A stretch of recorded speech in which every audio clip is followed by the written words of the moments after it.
mianatra eo tongotrao.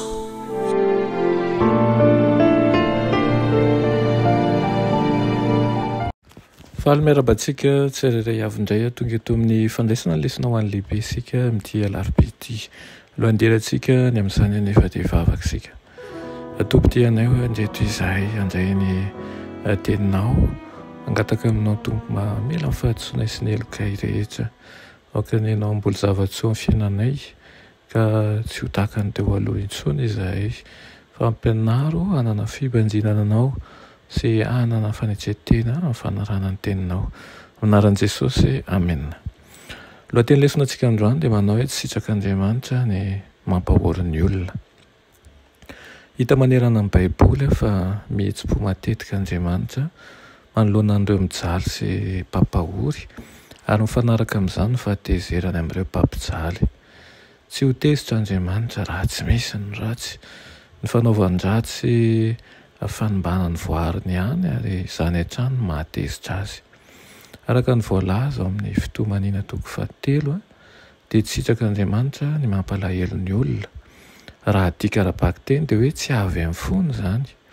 Tsy iriny tokoa ny ahatonga loza amin'ny mpanao ratsy saingy amin'ny farany ny fitiavana dia mitaky fitsarana ara-pahamarinana. Hita miharihary io fahamarinana io amin'ny faharetan'Andriamanitra mamelatra ny eloky ny vahoakany sy ny fanomezana azy ireo omben'ombeny fahafahana hibebaka sy havana aminy. Impirimpiry moa Andriamanitra no miantso ny vahoakany amin'ny alalan'ny mpaminany fa tsy mety miaino izy ireo Araka ny voalaza ao amin'ny Ezra toko 4 ohatra sy ny 5, rehefa nanao an'izay mahatezitra mandrakarivan'Andriamanitra ny vahoaka sady tsy nibebaka dia nialy izy noho ny farany ary nanolotra ny vahoaka eo an-tanan'ny Nebokadnezara Kaldeana izay mpanjakan'ny Babilôna.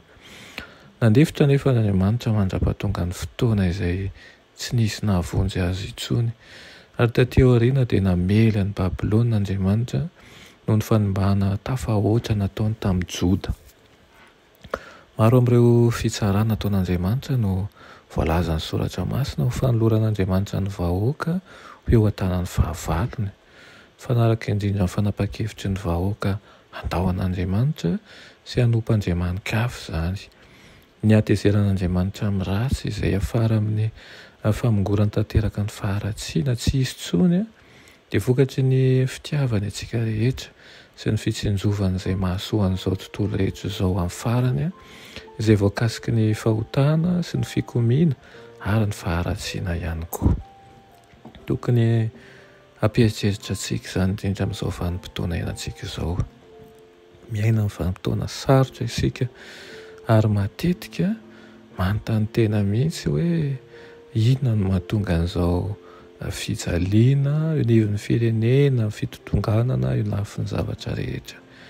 Aoka ny isika hatsiaro ny lasa, akalesona ny amin'ny zavatra ny lasa ny ainana eo tokoa ka hitodika amin'Andriamanitra, hifona aminy amin'ny fahotana ary hametraka am-pelantanany ny mombantsika tsirairay avy. Amen.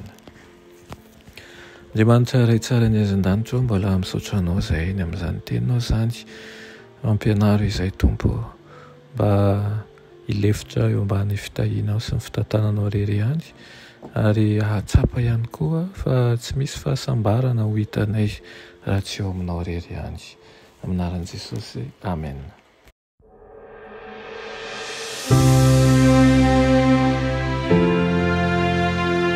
Mianatra eo an-tongotra Jesosy isan'andro.